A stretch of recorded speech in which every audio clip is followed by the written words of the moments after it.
Okay, so this one is called The Servant King. It was Passover, the time when God's people remember how God had rescued them from being slaves in Egypt. Every year they killed a lamb and ate it. The lamb died instead of us, they would say. But this Passover, God was getting ready for an even greater rescue. Jesus and his friends were having the Passover meal together in an upstairs room. But Jesus' friends were arguing. About what?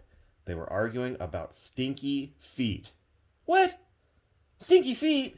Yep, that's what they were arguing about, stinky feet. Now, the thing about feet back then was that people didn't wear shoes, they only wore sandals, which might sound unusual, except that the streets in those days were dirty. I don't mean just dusty dirty, I mean really stinky dirty.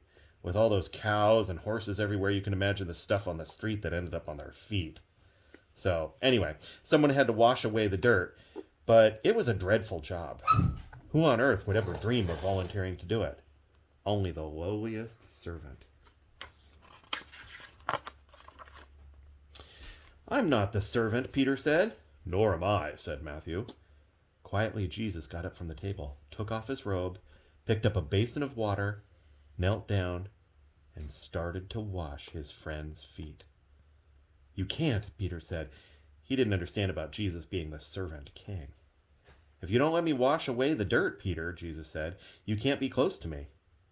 Jesus knew that what people needed was to be clean on the inside. All the dirt on their feet was nothing compared to the sin inside their hearts.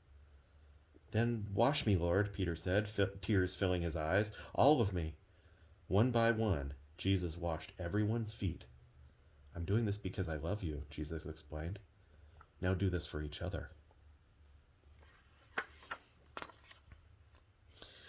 Now, one of Jesus' friends had made a bad plan.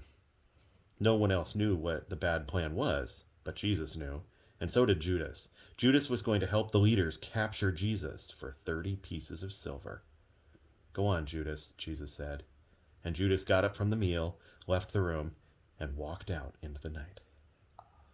He's going to have them trap Jesus. Whoa, look at that. That's a beautiful picture. Wow. Then Jesus picked up some bread and he broke it, and he gave it to his friends.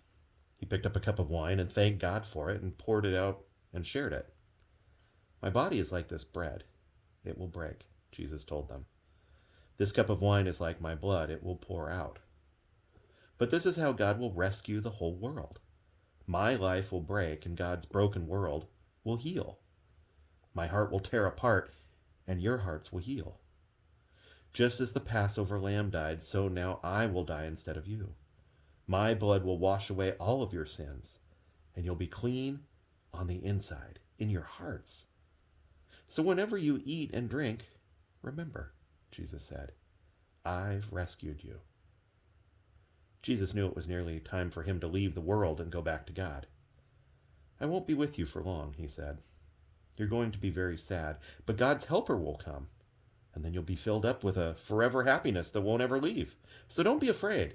You are my friends, and I love you. Then he sang their favorite song and walked up to their favorite place, an Olive Garden. What do you think they did in the garden? Do you think they kept singing? Or did they play a game of hide and seek? I think I kept singing. They kept singing? Yeah, sounds like a good plan. We'll have to find out what happens next week.